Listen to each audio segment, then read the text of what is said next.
Guys, we're back today and we're going to be doing a short tutorial on vehicles in Immersive Vehicles mod. So let's get started. So the number one thing we're going to have to look at first is how do you make these machines. So in order to make anything for the Immersive Vehicles mod, you're going to need to get these workbenches. So we're going to need to get the drafting table, the engine hoist, the wheel workbench. We need the tool bench, which is there, and then we need the instrument bench, the components bench, and then the decor bench. And then last but not least, the rifling bench, which we don't really need to use for vehicles, but just for simplicity's sake, we're gonna build this truck. So this is the actual default mod pack, the resource pack with the default vehicles for the mod. So the first thing you want to do is you want to come over to your drafting bench, or drafting table, sorry, and you want to up here find the MTS official vehicles pack, and then you can search through here on the bottom one, and there it is, the black GMC Brigadier. So you can change the colors here, doesn't really matter, whatever you prefer.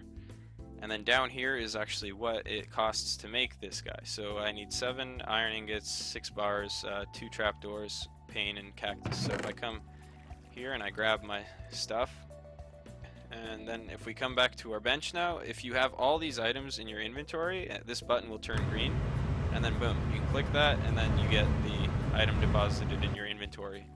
So this vehicle, whenever you place them, they spawn the front to your left and then the butt to your right. So you'll see what I mean. If you look down and place it right here, it'll spawn like that. And it's in the ground because there is no tires on it. So I forgot to mention, you're going to want to get this wrench. There is also a recipe for that, which I'll put up on screen. This just lets you pick up items and break them off the truck, for example. I'll show you what that does. And you also want the MTS official vehicle pack manual, which here's the recipe as well for that. So this manual will teach you pretty much everything about the mod, but yeah, everything that is kind of left out of the tutorials, so that you guys can just look into it if you need to. So anyway, okay, now that we have the truck body built, let's get some more details. So if you come back here and you read about the truck, you can see that it's got, it tells you its wheel sizes and its engine sizes and everything it can do. So by judging from this wheel size, I'll tell you the easiest thing to do is when you go to the wheel workbench, under the MTS official vehicles pack, you can get the large wheels, and here's the diameters. So 1.0 wheel, and just to show you, the wheel size for this is 0.9 to 1.1. So this allows you to use other parts packs, for example, and then mix and match different diameter wheels that do different things, but we're gonna just be using the basic large wheels. So we need 2, 4, 6, 8, and then 2 up front, so we need 10 wheels in total. So we need 3 wool, 3 iron, and 3 ink sac for each wheel. So we'll grab a bunch of a lot of our materials here, and then we'll build 2, 3, 4, 5, 6, 7, 8, 9, 10. Okay. Excessive noise happens as the machine works, and then you get these green squares. So notice that's only when I'm holding the component. So if these wheels actually were too small or too big, these boxes would be red, and then that's how you also know they would not fit on the truck. But before you waste your time making the wrong wheels, you can just look in the description, like I said. So if you pop them on by right-clicking, as you can see, the truck kind of sinks where there's no wheels, but don't worry, it won't fall through the ground. And this is what I mean. On the back of the truck, you have dualies, so that's why you have to actually put 2 wheels on each axle. There we go. So our truck has wheels, it's got a frame, now it needs some seats because it's empty inside. So we come over here to our table saw, and then this is where you can actually put seats in. So the MTS official vehicle pack just has one variety of seat. We can just make some white seats. So just grab the materials for it. Here's again what it requires. It requires 2 string, conveniently. And we need 2 seats because there's 1 seat here and one seat here. Perfect. So now we've got 2 seats, we've got wheels, and we've got the truck. Next we need an engine. So we come over to the engine hoist, and as you can see, we're going to be using the Detroit diesel truck engine. So it's under the MTS official vehicles pack mod, and it's not the AMC car engine. It's going to be the Detroit diesel truck engine. So it needs obsidian, pistons, and iron. So we have some pistons here, some obsidian, and some iron. Boom. Build that thing. And now we have the engine. Right click that bad boy in there, and now we've got a vehicle that is working. If I wanted to add stuff to the back, I can actually just come over here to the workbench, or the tool bench, sorry, and you can have a flat bed, you can have a logging bed, you can have a stake bed, hard top, and stuff for cars, whatever you want. This lets you just add parts onto it, like in the future you could add these crates for more storage, or this Brigadier rear end box for, again, more storage, or barrels to transport fuels and such. Next we will just come over here and we will actually fuel the truck, or sorry. So now we need to get some gauges, because if we come up to the truck and right click on the seat, this is what's happening. This is our current view, so we have no gauges. So if you take your wrench and you just right click the vehicle, you have this will come up. So as you can see, we can fit 2 small gauges and 2 large gauges. In a vehicle, you'll find useful most likely a speedometer gauge, a fuel gauge, an RPM gauge, and a engine temperature gauge. So under the official vehicle pack here, we can go to the instrument bench and we can look through the instruments we want. So we don't need an airspeed, altimeter, these are all for airplanes. Okay, sorry guys, I'm back now. Okay, I got the gray dye. So we need to get an engine temperature gauge, so we can grab the one in Celsius for the trucks. And then we can come over and we already have a fuel gauge, even though the one I built is actually for airplanes. So make sure you don't build the improper ones, because I don't know if they'll actually go in the thing. So we'll build a vehicle fuel gauge, and then we will come back and we will build a speedometer in blocks per second. So perfect.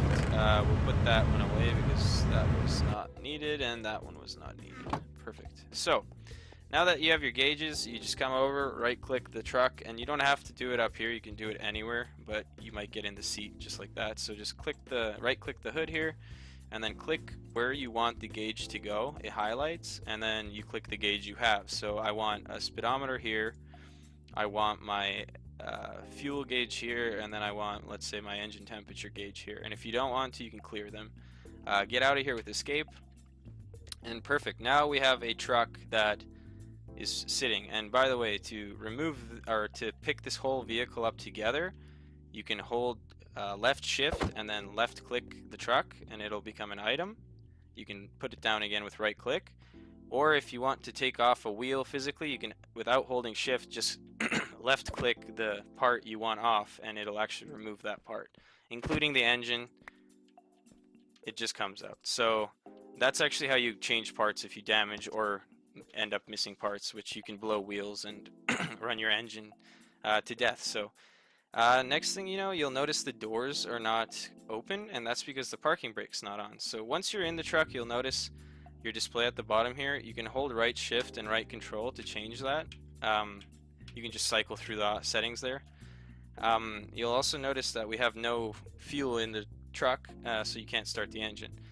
One other useful thing you want to know is to open your UI in the truck, you want to hit U, and that's actually how you start your engine. But do not run the starter without having fuel in there to start the engine, or else you'll run out of charge, and then you'll have to use jumper cables to start your truck if it's dead from electricity. So but yeah, like I said, you notice the doors are closed because the parking brake is not set. So if you hold right shift and S, you'll hear obviously the air brake engage and the doors will open, and that's actually how you tell if your vehicle is parked or has a parking brake on. So that's an easy way to tell. Anyway, let's fuel it. So you just come over to a pump. You have to make sure it has the correct fuel. Trucks take diesel, cars take gas. Lava works for everything, so if you just take a bunch of lava buckets and put them into the fuel pump, it'll work. As you can see, you right click the pump, and as long as the truck is close enough to the pump, it'll say the fuel pump is connected and the fuel will start pumping. So this thing can hold a lot of fuel. We don't need that much for driving around, just to show you, so we'll stop it there. Now, to physically drive the trucks is very simple. You just right click to hop up in the seat. F5 changes your view. If you want to change your keys, hit P and you can go into car and boat keyboard, and this is where you change everything. So your zoom in, your zoom out, it tells you your parking brake, how to actually accelerate slowly. So if you hold right shift and accelerate with that, it'll actually slowly accelerate and it'll be much nicer and stuff like that. So this is where you change your controls. You just change it any which way you want. So the truck is basically ready to go. So in order to fire this thing up, you hold U, or you click U, and then you hold the start button. You hear the truck start. You can close U again. You can also turn on your running headlights and your tail lights, but I don't use those personally. I don't know. I'm very paranoid with running out of battery, even though your engine will recharge your battery while it's running. So we'll go into F5 here and we'll get the outside view. So in order to disengage the parking brake, you just hit S and that will disengage it. So if you hit forward, nothing happens because you're in neutral. F will actually gear you backward one gear, so simply by hitting F from neutral, you're now in reverse. If you hit R, that's gearing forward. So if you gear up once from reverse, you're in neutral. So again, nothing happens. If we gear up again, we are in first gear. Second gear again, third gear, fourth gear, fifth gear, sixth gear, seventh, and so on. So I think this thing maxes out at around 8 gears. I tend to just drive it on the highest gear ratio because it doesn't stress the engine as much, I feel, over time. Anyways, it's kind of personal preference. Try not to floor the vehicle the whole time you're driving because that will impact its lifetime. As you can see, these vehicles do get around inclines pretty well. One cool aspect of it is in the back. If you look, if I take a left turn, the indicator will actually indicate whichever way you're turning. So that's a pretty cool addition they added to the mod. And also they have a horn, so if you are driving down the highway, you can rip the horn and yell at people. So this was just a quick breakdown on the vehicles and immersive vehicles. It's hopefully gonna help you guys just get started. I might do a couple more videos, one on like fuel and the different kinds of fuels you can use, and yeah, this mod can get a lot more immersive per se. So it's really cool though, and if you have any questions, just let me know and I'll try to help out answering them, because this mod needs all the help it can get, because honestly it's a really fun mod and it deserves all the help it can get. So I appreciate you guys checking it out, and yeah, thanks for watching.